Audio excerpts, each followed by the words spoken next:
Bonjour et bienvenue sur Kesako.com. Dans cette nouvelle vidéo, nous allons nous intéresser précisément au chapitre de topologie, c'est-à-dire que dans tout le reste, ce sera toujours un espace vectoriel normé, c'est-à-dire doté d'une norme, où nous allons noter dans toute la vidéo comme ceci. Nous allons aborder la notion d'ouvert et de fermé, très intéressante comme dans les vidéos précédentes, car en fait elle repose sur à peu près tout, c'est-à-dire sur la notion de norme, sur la notion de boule, et quelques applications et propriétés s'intéressent à la notion d'équivalence. Nous allons voir quelques exemples de cette notion et voir une propriété très intéressante sur tout ce qui est union et intersection quand on parle d'ouvert et de fermé. Premièrement, nous définissons ce que c'est qu'une partie ouverte. On se place déjà dans un espace vectoriel, comme je l'ai dit auparavant, qui doit être en fait non vide.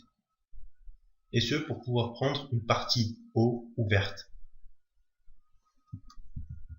qui doit être. Et ce pour pouvoir prendre une partie O de E. Une partie O de E est dite ouverte si, pour tous les éléments dans E, pour tout x dans O, c'est-à-dire pour tout x dans la partie O, on peut trouver un rayon strictement supérieur à 0, tel que la boule ouverte, pas d'apostrophe, de centre x et de rayon R, soit toujours incluse dans O. C'est-à-dire, à chaque fois qu'on prend un élément, on peut toujours trouver un intervalle si on est dans R ou une petite boule, c'est-à-dire une surface qui entoure x et qui soit toujours dans O. On peut écrire cela avec des quantificateurs, c'est-à-dire si on prend n'importe quel élément dans O, la partie prise dans E, alors on peut trouver un rayon positif tel que tout élément dans E vérifie cette propriété, c'est-à-dire si sa distance à x est inférieure au rayon, ce qui revient à dire qu'il appartient à la boule, alors il appartient à la partie. Ça, c'est la définition d'une partie ouverte. Je vous laisse méditer sur cette définition car elle est extrêmement importante dans le chapitre de topologie et nous allons voir ce que c'est qu'une partie fermée. Une partie fermée, c'est trivial, c'est simple. Une partie F est fermée si son complémentaire dans E, c'est-à-dire si tout sauf L est ouvert. Ça ne veut pas dire que si une partie est fermée, alors elle n'est pas ouverte. Et ça ne veut pas dire que si une partie n'est pas ouverte, alors elle est fermée. Il faut que son complémentaire soit en fait ouvert. Et il existe des exemples multiples d'une partie qui n'est ni fermée ni ouverte. Ici, un petit schéma qui décrit ce que c'est qu'une partie fermée ou ouverte. On se place dans un espace vectoriel E, normé. Ici, O est une partie ouverte. Pourquoi? Parce que tout élément dans O, on peut lui trouver une petite boule qui l'entoure. Aussi petite qu'on veut, mais il faut qu'elle existe, tel que tous les éléments dans cette boule soient encore dans O. Et j'ai bien enlevé la bordure, pourquoi? Parce que dans ce contre-exemple, O en fait est une partie fermée. Non pas parce qu'elle n'est pas ouverte, mais parce que son complémentaire est ouvert. Je vous explique. La partie O', elle n'est pas ouverte. Pourquoi? Parce que les points qui existent sur la bordure, on ne pourra jamais trouver de boule telle que toute cette boule soit incluse dans O. En effet, si je prends un point de la bordure, la boule elle peut être aussi petite qu'on veut, il y aura toujours une partie qui ne sera pas dans O'. J'explique pourquoi elle est fermée. Tout simplement parce que son complémentaire, qui est en fait tout le reste, il est ouvert. Je prends n'importe quel point dans E moins O', je peux toujours trouver une boule. Et en fait, si je prends un point dans E moins O', ce point ne sera jamais sur la bordure. Donc il peut être aussi proche qu'on veut, on pourra toujours trouver une petite boule. Et ainsi, la partie O, elle est ouverte, et la partie O', elle est fermée. Je montre quelques exemples de parties ouvertes qui existent. Une propriété très intéressante que nous n'allons pas démontrer, sa démonstration requiert l'usage de connexité par arc que nous allons voir ultérieurement dans le chapitre, c'est que l'ensemble vide et l'espace vectoriel en lui-même, c'est les seules parties qui sont à la fois ouvertes et fermées. C'est exactement les seules, et nous allons montrer ça ultérieurement. Deuxième propriété triviale et très intéressante à démontrer, c'est que toute boule ouverte, une boule ouverte comme on a vu dans les chapitres précédents, en enlevant la bordure. Toute boule ouverte est un ouvert. Le mot ouvert provient bien évidemment de le fait que ce soit ouvert, mais la preuve est très subtile.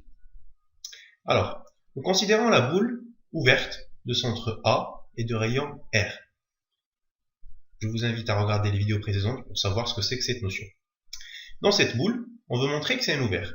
Donc il faut prendre un X appartenant à cette boule, et il faut montrer qu'en fait, la boule de centre X et de rayon R', c'est-à-dire il faut déjà chercher ce R' positif, il faut chercher une autre boule de centre X de rayon R' qui soit en fait incluse dans la première boule.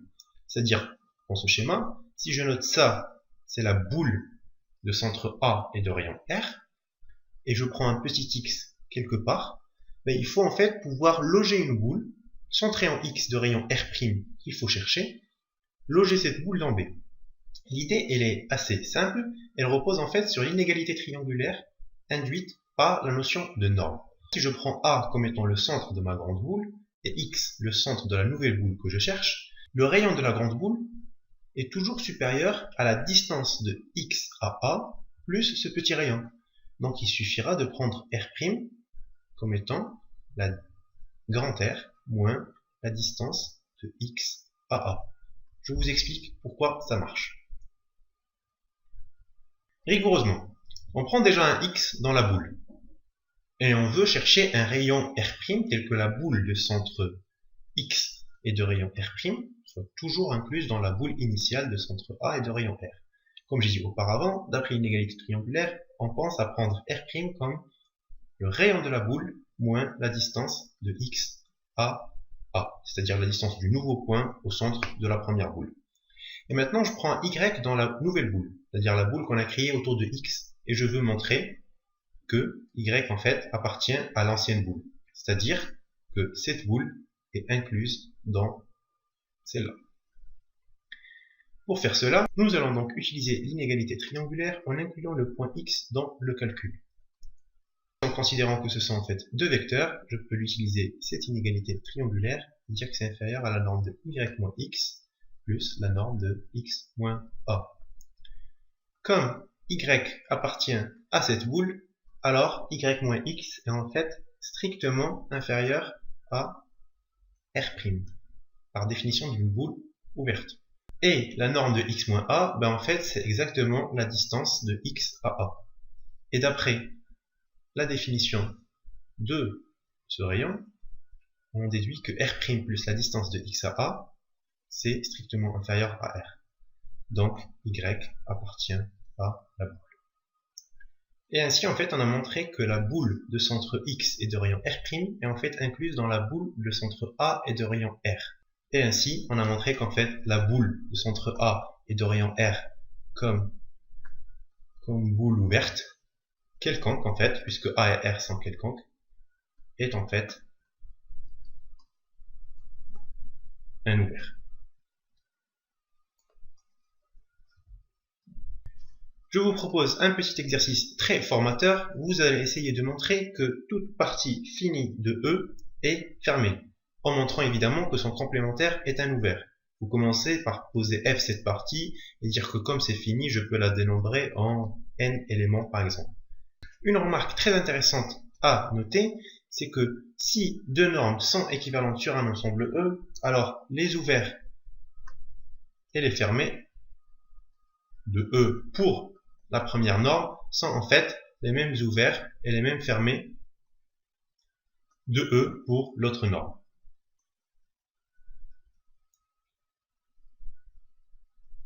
Ce n'est pas très compliqué à montrer, je vous montre un petit schéma qui explique pourquoi ça marche. Si on considère par exemple que la première norme est juste dominée par l'autre norme avec un coefficient ou un majorant alpha, alors une boule pour la première norme de rayon R, en fait, c'est équivalent à la même boule pour la deuxième norme d'un rayon R sur alpha. Je rappelle que pour que alpha soit un majorant, qui dépend de cette relation de domination, alors forcément alpha appartient à R plus étoile, c'est-à-dire qu'il n'est pas nul. Donc je peux très bien diviser par alpha. Donc cette histoire de boule se transmet facilement par équivalence. Donc au lieu de choisir une boule de rayon R, on choisit tout simplement une boule de rayon R sur alpha. et on sait qu'il suffit d'en trouver une et que le rayon peut être aussi petit que l'on veut. Proposition. Maintenant, nous allons voir que ces histoires de ouvert et de fermé se transmettent d'une manière subtile aux réunions et aux intersections. On dit que toute réunion d'ouvert est un ouvert et toute intersection finie d'ouvert est un ouvert. J'insiste beaucoup sur ce mot fini, car pour une réunion, on prend n'importe quelle réunion, finie ou infinie. Mais pour l'intersection, il faut absolument qu'elle soit finie. Nous allons voir un contre-exemple de cela tout à l'heure. La même proposition se transpose facilement pour les fermés. Ici, toute intersection quelconque de fermé est aussi un fermé. Et j'insiste encore sur le mot fini. Toute réunion finie, obligatoirement, de fermé est aussi un fermé. Un contre-exemple pourquoi on ajoute ce mot fini. Pour finir cette vidéo. Contre-exemple.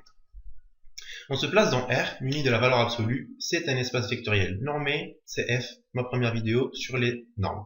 Et on définit la suite ON comme étant les intervalles de largeur 2 sur n si vous voulez, moins 1 sur n, 1 sur n, pour n appartenant à n étoiles. Si c'est une suite d'ouverts de R, car tous les intervalles de R sont des ouverts, je vous laisse démontrer ça, c'est basique. Maintenant, le problème il se pose où? Je vous explique d'où sort le problème. On considère l'intersection, pour n appartenant à n étoiles, c'est bien l'intersection infinie car n étoile est infinie, de tous ces ouverts. On remarque que cette intersection se rétrécit plus n grandit. Et en fait, en infini, ça sera le singleton 0. Et ça, c'est une partie finie de R. Et CF l'exo que j'ai proposé auparavant, c'est un fermé de R.